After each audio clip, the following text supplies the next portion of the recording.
Okay, so how does it work in practice? Okay, now, so that was my little example. The cartoon was my little example to you. I'm now going to show you something. You're going to watch it, and then I'm going to ask you questions, and if you don't participate, it doesn't really work. I think that's the bit I'm up to. Is that the bit I'm up to? Oh, no, that's not the bit I'm up to. Ignore me. See, this is why I need notes. I will never not have notes again.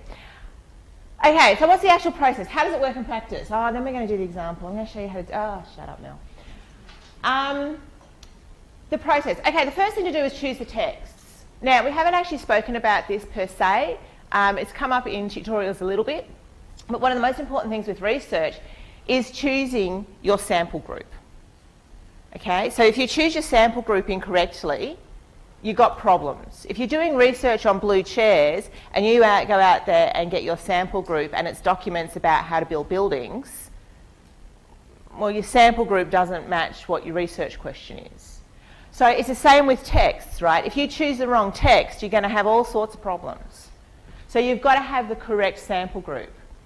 The other thing is that, oh, and here's my 10 steps, so we're getting the data. That's what the whole discourse analysis is about. Even though it's got analysis in it, mostly it's about pulling the data.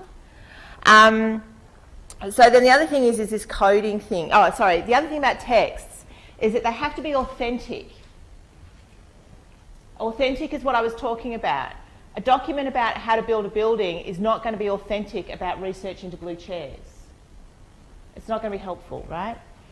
It's got to be reliable, right? So it's got to actually be, you know, credible. It's got to be from a source that you believe. You can't just go out and get documents from anyone. You know, if you want expertise, you can't just ask somebody about heart surgery if they're not a heart surgeon, or their research isn't about heart surgery, or their documents aren't about heart surgery. Yep, so you've got to have that. You've got to make sure it's that. The other thing is got to have that meaning for you, all right, and meaning to your research. So you've got to ensure that you can show and demonstrate that your sources are relevant for your topic, that they're authentic, they're real, they're not manufactured. Okay, somebody just hasn't made this stuff up. You know, if you go back to Shakespeare, if you were going to do a document from Shakespearean times, how do you know it's from Shakespearean times? You know, how do you know it's of that time period? Because there's been so much commentary on Shakespeare since, and so much fan fiction, really, that, you know, you need to be really careful about what documents you're using. You know, and how it's applying to your research. Yep, all that sort of stuff. So you've got to make sure you choose texts that are right. You can't just have any old sample group. You've got to have the correct sample group. Then you've got to code it up. I'm going to show you an example of coding in a minute. I briefly spoke about it in tutorials last week. It is about how you are engaging and pulling the data from that document. It's not like we just read it. Coding can happen in several ways. It can happen with highlighting words. Fairclough did a lot of that with critical discourse analysis. Okay, actually highlighting words, counting how many times a word appears. A lot of feminists do that in literature, and I think I've actually got additional readings on the website next week. Has actually got, they actually counted how many lines in scripts are said by female characters versus male characters. It's worth a look. So you can actually count. It can actually be a physical count coding, or it can be thematic. How many times does this theme come up? How many times do they talk about this? The other thing with discourse analysis, and this is actually the same for all your data, is that you have to let it talk to you. It's too easy. When you read a document, if you read a document and you're looking for a particular word, you'll see that word regularly. So the problem with discourse analysis or content analysis is that when you're reading your text, whether it's the picture or the words, if you're only looking for one thing, you'll only see that one thing. And the problem is that the document is telling you a lot more than that. So if you go back to that cartoon, you just read the words or you just saw the pictures, whatever. But if you looked at it and let it talk to you, more comes to you. And this is the biggest problem with discourse analysis, is once you start finding patterns, all you start to see is the patterns, and you stop looking for everything else. It'll happen in your transcripts for your interviews, because of course your transcripts for your interviews are discourse analysis. But we'll get into that. Now, the analysis itself is not the same as coding. Coding is pulling that data. Analysis is then turning that data into information. Remember, data, information, knowledge, wisdom. The coding is pulling the data. How are you thinking about it and what it actually means and how you then interpret it is how you're turning that into information. Then we put that against our questionnaire framework and it becomes knowledge. All right, the other thing is that do you need to use it all? This is the same of all data, and you'll find it when you get to your interviews as well, is that how much data do you keep and how much data do you throw? And the answer is it depends. All right, when you're reading a lot of documents, which is basically what discourse analysis is most of the time, or you're looking at a lot of images, Michael actually did some really, Michael Walsh, who may have taught you or is going to teach you, did some really interesting research on wedding videos. So he actually sat through and watched wedding videos. So he actually did discourse analysis on that. You know, so then the question is, well, do I include all this bit or do I not include that bit? And how do I choose?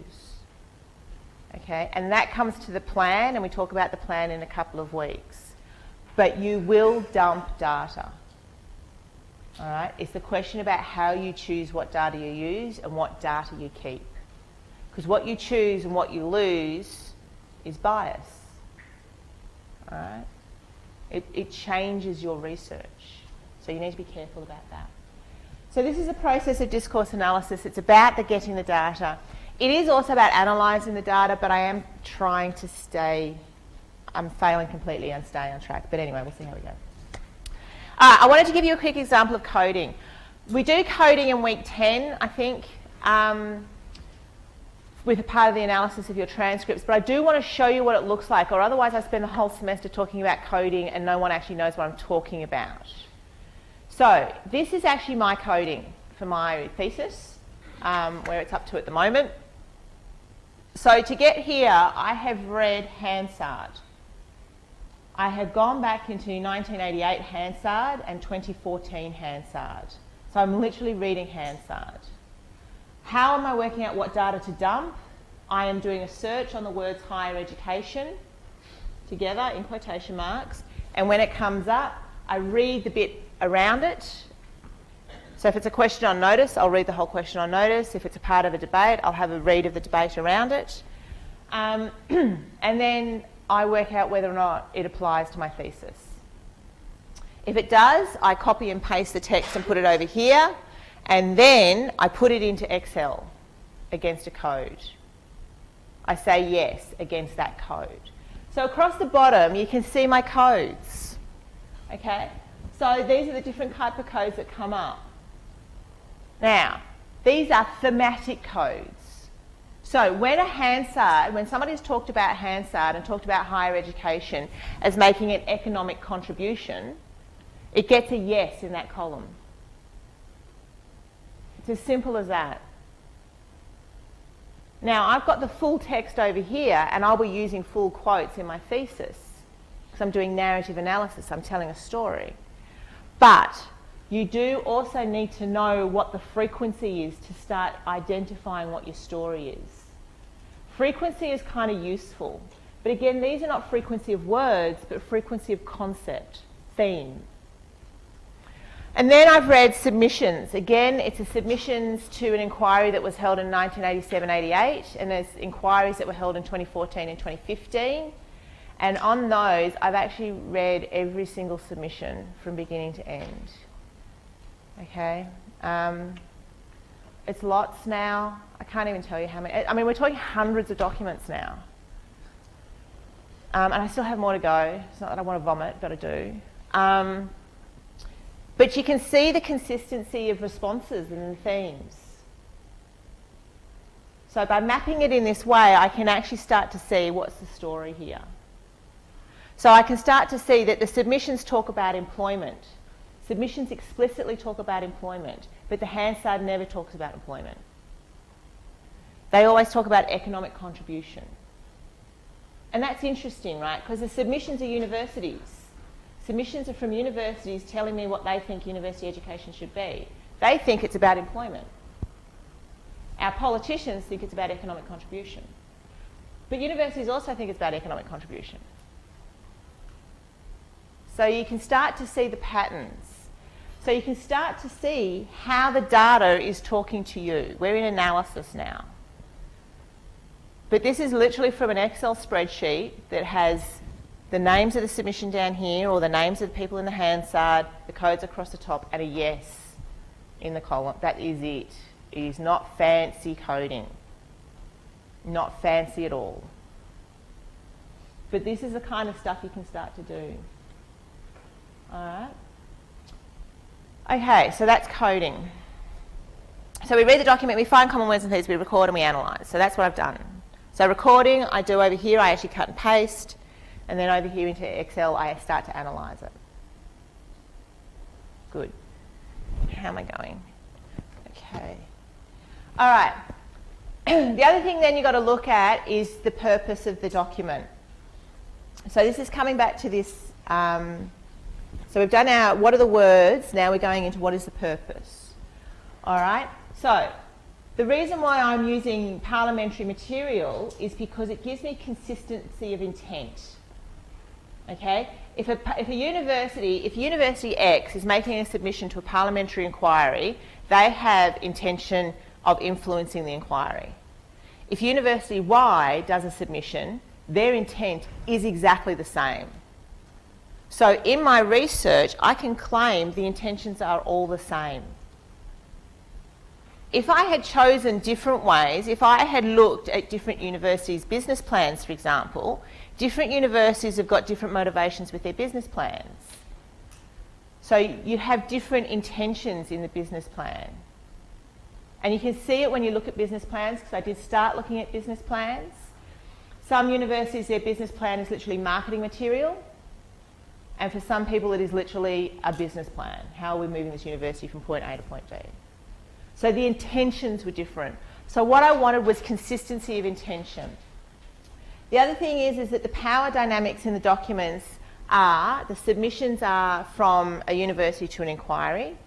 And of course in Parliament then, they're at the top of the game. So, you know, their intent is actually political advocacy. And again, you can tell that because the power dynamics in the debates relate about what party they're in. And you can literally see what party they're in by the words they're saying. So you've got to look at the power dynamics in the text. Does it change the meaning? Does it change anything? All right, and obviously what's the time period? So 1988 was a different time than 2014 for my thesis. They were different governments. One was a Labor government, one was a Liberal government. So the power dynamics were different there. And of course the time periods were quite, you know, different times of life. 1988 was a very, very different economy than it was in 2014. So really different stuff happening. What's really interesting is that the message in both time periods is exactly the same. So I can say, even though the economies were quite different, the imperatives of what people said they wanted from university education are the same. And that tells you a story. So you can see how everything starts to tell you a story. The more layers you put on it, the more rich the story becomes. You know, and then you have to look at motivation of why the text exists. Why did somebody create this? What's the purpose of the creation of this? For the submissions, some individuals put some submissions in, and I have no idea why they created them, other than they're a nut job and they just put submissions into every single inquiry. Because it's really weird stuff, really, really weird. So some of that stuff I'm discarding straight off the bat because it's weird. All right. And then what conversations exist around the text? So is this a popular text? Is it a not popular text? Is there a lot of contestation about it? Is there, you know, some of those YouTube things, there was that fight with PewDiePie and the other person, who could get the most votes, most likes? T-Series. Thank you, great. You know, So what's the conversation around that battle? Why did that happen? Where did it start? Why did it start? Who's saying what about it? Why are they saying that? Is there a particular thing that's interesting about the group of people who are talking about that? All right? So you can start to see how from, one text, you can see all these layers start to come on about, well, what's it actually mean? What does this actually tell you? And you can fall into all sorts of little rabbit holes. And this is why your theoretical framework, to go back to last week, is quite important. Because my theoretical framework in my thesis tells me that there's a whole set of data I don't even need to look at. And I can just justify that. I can say, because I'm not looking at people and I don't actually care about what individuals think, I don't have to look at that data at all. And I can just dismiss it out of hand.